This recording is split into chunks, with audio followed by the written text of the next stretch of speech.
Você algum dia já deve ter pensado em como o homem mais poderoso do mundo, o presidente dos Estados Unidos, se desloca com sua limusine até o Air Force One e como, ao chegar em outro país, a mesma limusine já está lá esperando por ele. Será que ele leva o carro blindado dentro do Air Force One? Hoje nós vamos tentar entender um pouco desse mistério sobre o deslocamento e logística do presidente americano. Sejam todos bem-vindos ao canal. Este é o comboio do presidente mais protegido do mundo, enquanto se desloca por qualquer lugar do mundo sem que ninguém perceba.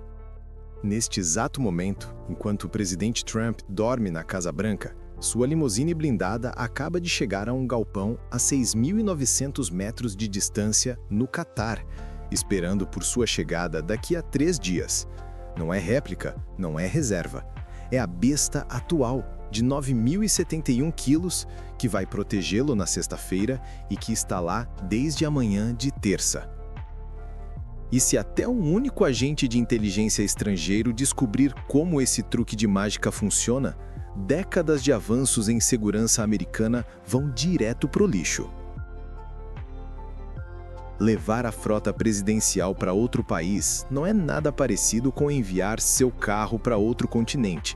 Você não pode simplesmente ligar para a UPS e dizer: "Oi, preciso despachar uma limusine blindada com sistemas de defesa confidenciais para o Oriente Médio." Isso não existe. Porque a besta não é apenas um carro, é uma fortaleza sobre rodas, com 20 centímetros de blindagem classificada, vidros à prova de balas de 13 centímetros e portas que pesam tanto quanto as de um Boeing 757. Ela aguenta impactos diretos de RPG, pode se selar contra ataques químicos e mantém comunicação criptografada com o Pentágono enquanto faz 100 km por hora na estrada. Qualquer serviço de inteligência do planeta pagaria milhões apenas para medir a espessura dessa blindagem com uma régua. Então, como o serviço secreto leva 68 toneladas dos veículos mais sensíveis da América para o Catar sem permitir que ninguém os examine? Tudo começa numa noite de domingo na base aérea de Andrews, onde os especialistas em logística estão carregando a besta em um C-17 militar. É quase como tentar estacionar um cofre de banco dentro de um avião e ainda garantir que o avião consiga voar depois. A besta pesa 20.000 libras, equivale a 9.071 quilos, o equivalente a empilhar 6 carros. Cada centímetro importa. Se colocarem no lugar errado, o centro de gravidade do avião muda o suficiente para transformar um voo de rotina no pior pesadelo de todos a 9.000 metros de altitude.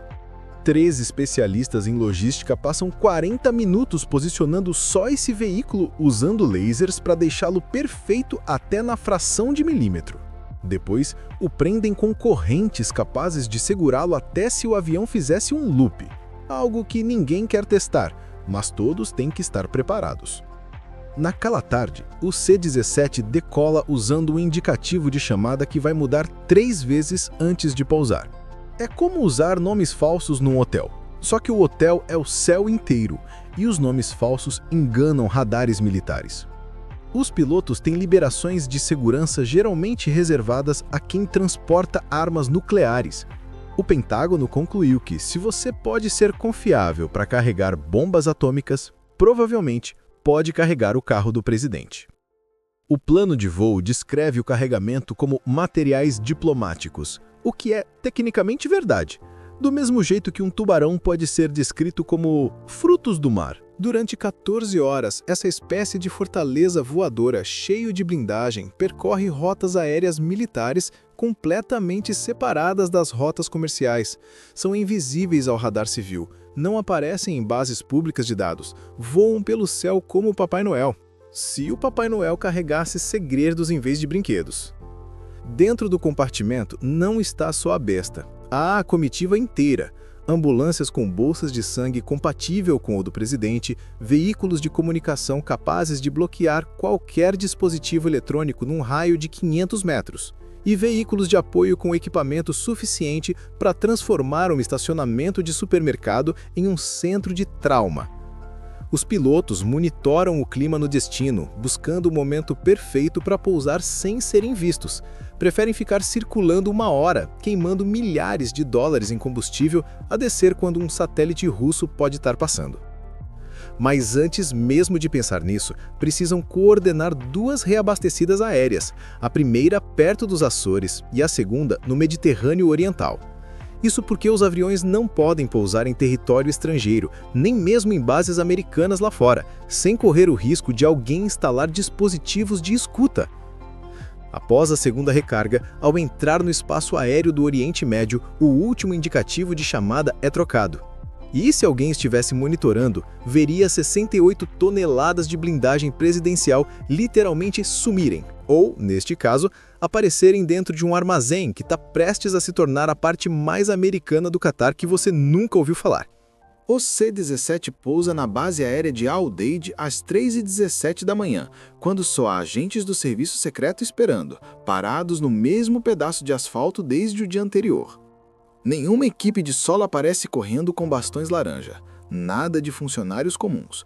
Só sinais de mão e rádios criptografados guiando o avião até uma parte da base que não existe em mapa algum que você conseguiria achar. A porta se abre para um ar desértico de 35 graus às 3 da manhã, porque o Catar não acredita em temperaturas confortáveis nem para operações secretas. Os veículos descem, como se fosse o desfile mais caro do mundo. Primeiro os de apoio, depois os de comunicação e, finalmente, as bestas. No plural, porque são 3 idênticas. O serviço secreto não trabalha com um único ponto de falha. Elas seguem pela base, passando por postos militares cujos guardas, de repente, encontram motivos urgentes para olhar para o outro lado. O destino é o Armazém 7, que há 2 dias era só um prédio comum, mas agora recebeu uma transformação que deixaria qualquer programa de reforma impressionado. Por meio de acordos diplomáticos complexos, o suficiente para exigir advogados que trabalham com tratados nucleares, aquele bloco de concreto agora funciona como se fosse solo da Casa Branca. Dentro do armazém, tudo parece a mistura de uma oficina de altíssima segurança com uma fortaleza paranoica. A temperatura é mantida exatamente em 14 graus, não por conforto, mas porque selos de borracha podem degradar com calor, prejudicando a proteção hermética contra ataques químicos. Desumidificadores trabalham sem parar. A iluminação é posicionada para evitar sombras onde alguém pudesse esconder um dispositivo do tamanho de um botão. As bestas estacionam em formações que mudam a cada 12 horas e até suas vagas são classificadas. Vista de cima, uma foto aérea mostraria 3 limusines idênticas, impossíveis de distinguir. Os veículos de apoio criam barreiras visuais. É como um jogo de 3 cartas, só que cada carta pesa 9 toneladas e custa mais de R$1,5 milhão. Marines chegam em outro voo, oficialmente como pessoal de apoio à embaixada, o que até é verdade, se você considerar aqueles carros como uma embaixada móvel e blindada. Eles mantêm um perímetro de 3 quilômetros usando equipamentos que detectam drones, lentes telefoto e até microfones parabólicos. Por 72 horas, eles vivem lá dentro, dormindo em colchonetes ao lado de veículos que valem mais do que ganharão na vida inteira, comendo MREs e guardando o que talvez seja a garagem mais cara do planeta. Enquanto isso, agentes do serviço secreto fazem rondas a cada 4 horas, como pais superprotetores verificando um bebê. Procuram sinais de adulteração, varrem frequências novas, conferem as partes de baixo com espelhos e testam comunicações para garantir que ninguém mexeu em nada. Lá fora, todos fingem não saber de nada. Os militares catarianos sabem que há algo importante ali, mas fingem desconhecimento oficial. O comandante da base fornece segurança, mas não faz perguntas. Serviços locais de inteligência, que normalmente monitoram cada movimento americano, de repente, ficam cegos. Mas o serviço secreto sabe que sempre há alguém olhando. Por isso o nível de paranoia. As 3 bestas são realmente idênticas. Até o peso é calibrado para ficarem dentro de uma diferença de 2 quilos. porque descobriram que serviços estrangeiros estavam analisando a compressão dos pneus em fotos de alta resolução. Um veículo mais pesado faria o pneu estufar diferente. Agora eles precisam até pensar em eliminar estufamentos. Quando o presidente Trump chegar na sexta, as 3 bestas saem por rotas diferentes até o aeroporto. Os motoristas, treinados em uma pista réplica em Maryland, fazem uma espécie de balé automotivo. Enquanto o Air Force One taxia, os carros trocam de posição repetidamente. Na hora em que Trump desce a escada, nem os próprios motoristas sabem qual carro ele vai entrar. A decisão vem por comunicação criptografada dos agentes a bordo no último segundo. O presidente entra em uma das bestas enquanto os agentes fazem movimentos deliberados ao redor das outras, tornando impossível para quem observa saber qual importa. As outras 2 não ficam vazias, levam agentes que simulam ser igualmente importantes, o que, de certa forma, são. Na estrada, o jogo de concha continua a 100 km por hora. As 3 trocam de posição a cada 30 a 90 segundos, seguindo padrões criados por criptógrafos da NSA. Sim, os mesmos que criam códigos inquebráveis também criam coreografias de direção. Todas emitem assinaturas eletrônicas idênticas, mesmas comunicações, mesmas emissões eletromagnéticas, mesma assinatura térmica. Antes, militares estrangeiros rastreavam a besta pela sua pegada eletrônica. Agora, é impossível. Os veículos de comunicação criam outro nível de proteção. Bloqueiam detonadores remotos e também produzem torres de celular falsas. Qualquer tentativa de coordenação via celular cai diretamente nos servidores da NSA. Definitivamente não era o que os inimigos queriam. A bolha eletrônica de 500 metros derruba drones, impede smartphones, trava carros modernos com chave wireless, tudo morre naquele campo eletromagnético. Há ainda uma 4ª besta de reserva, com peças sobressalentes calibradas exatamente para não alterar peso, dirigibilidade ou assinatura eletrônica.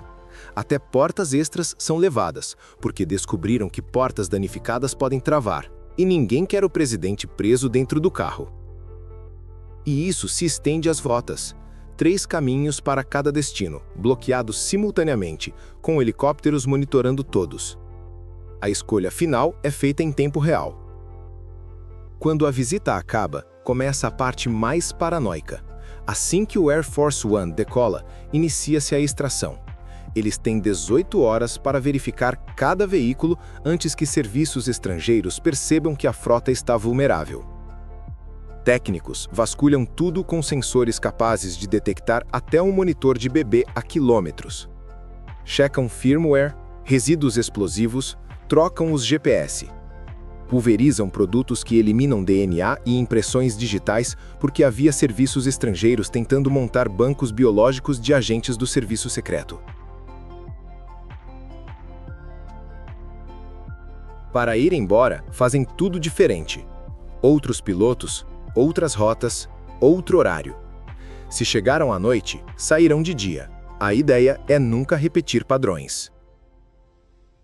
Enquanto o C-117 volta para Andrews, outro já está levando veículos para o próximo destino do presidente. As operações sobrepõem-se como o malabarismo mais caro do mundo.